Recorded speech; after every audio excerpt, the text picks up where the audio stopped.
Halo Bapak Ibu, saat ini saya akan membagikan tentang best practice PPG dalam jabatan menggunakan metode STAR ya Bapak Ibu.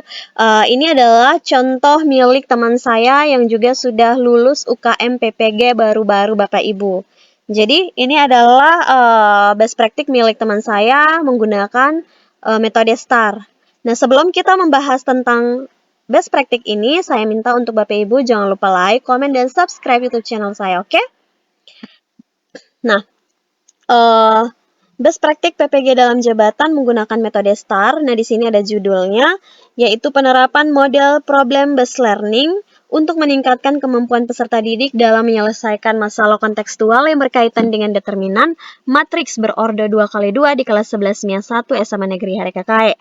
Jadi Bapak Ibu, untuk Bapak Ibu mengambil masalah atau judulnya itu silakan Bapak Ibu angkat salah satu masalah yang ingin Bapak Ibu selesaikan, materinya apa, kemudian menggunakan model pembelajaran yang Bapak Ibu rasa paling cocok untuk materi tersebut ya Bapak Ibu. Nah, yang di sini untuk best practice menggunakan metode STAR yang pertama itu adalah tentang situasi. Nah, situasi di sini ada beberapa situasi. Yang pertama, saya mengajar menggunakan metode ceramah dari awal sampai akhir sehingga peserta didik kurang terlibat aktif dalam pembelajaran. Kemudian yang keduanya, saya belum menggunakan LKPD dalam pembelajaran. Yang ketiga, saya kurang mengaitkan konsep matematika dengan masalah kontekstual yang terjadi dalam kehidupan sehari-hari. Yang keempat, peserta didik cenderung diam saat ditanya. Yang kelima, jarang ada peserta didik yang mau mempresentasikan hasil pekerjaannya di hadapan teman-temannya. Berikutnya tentang tantangan. Tantangannya di sini yang pertama, untuk merancang RPP dan LKPD membutuhkan waktu. Kemudian yang kedua, untuk melaksanakan model problem based learning membutuhkan waktu yang lebih lama daripada metode pengajaran konvensional. Yang ketiga, guru harus merancang masalah kontekstual yang relevan dengan kehidupan sehari-hari. Yang keempat, peserta didik kurang aktif dalam pembelajaran. Yang kelima, keterbatasan teknologi dan sumber daya seperti materi ajar yang relevan atau bahan ajar yang mendukung. Kemudian, aksi. Untuk mengatasi tantangan yang dihadapi, saya menggunakan strategi pengajaran yang inovatif, yaitu model problem based learning. Sebelum melakukan aksi, saya menyiapkan RPP, LKPD, bahan ajar, serta asesmen sikap, keterampilan, dan pengetahuan. Saya sebagai guru melaksanakan aksi pada tanggal 11 November dan 15 November tahun 2023. Dampak dari aksi yang telah dilakukan sangat efektif terlihat dari yang pertama, pemahaman konsep peserta didik meningkat berdasarkan hasil tes formatif menunjukkan bahwa 95,45% peserta didik mencapai nilai di atas KKM. Yang kedua, keterampilan peserta didik meningkat. Dari asesmen keterampilan, dapat diketahui bahwa dari 4 kelompok melakukan keempat indikator yang dinilai dengan sangat baik.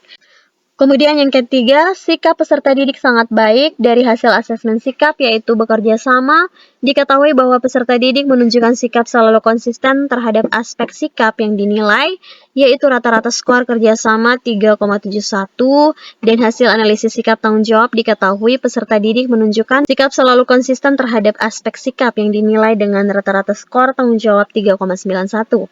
Kemudian yang keempat, peserta didik terlibat aktif dalam pembelajaran terlihat dari kemampuan peserta didik untuk berkolaborasi, berdiskusi, dan merumuskan solusi bersama dalam kelompok-kelompok kecil. Yang kelima, respon positif peserta didik terhadap pembelajaran menunjukkan keberhasilan penerapan problem-based learning. Kemudian berikutnya adalah refleksi. Berdasarkan proses dan aktivitas pembelajaran yang telah dilaksanakan, dapat disimpulkan bahwa penerapan model problem-based learning dapat meningkatkan kemampuan peserta didik dalam menyelesaikan masalah kontekstual yang berkaitan dengan determinan matriks berorder 2x2 pada siswa kelas 11 MIA 1 SMA Negeri HRKKE. Keberhasilan model problem-based learning tidak hanya terbatas pada pencapaian tujuan pembelajaran spesifik, tetapi juga menciptakan pengalaman belajar yang bermakna, mendalam, dan terlibat bagi peserta didik.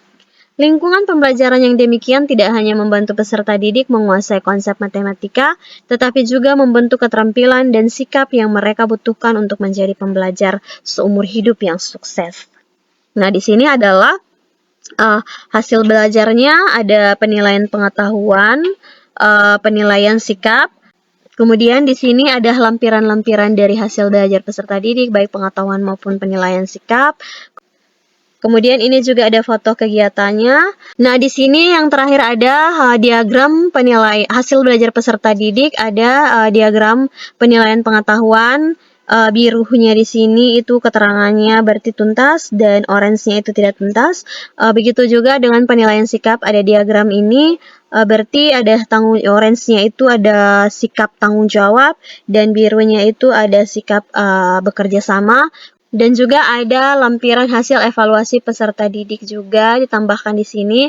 Kemudian ada foto-foto kegiatan pada saat Bapak Ibu melaksanakan PPL, silahkan tambahkan juga di best practice ini. Kemudian yang terakhir harus ada daftar pustaka. Oke, Bapak Ibu, itu adalah contoh best practice yang bisa saya bagikan.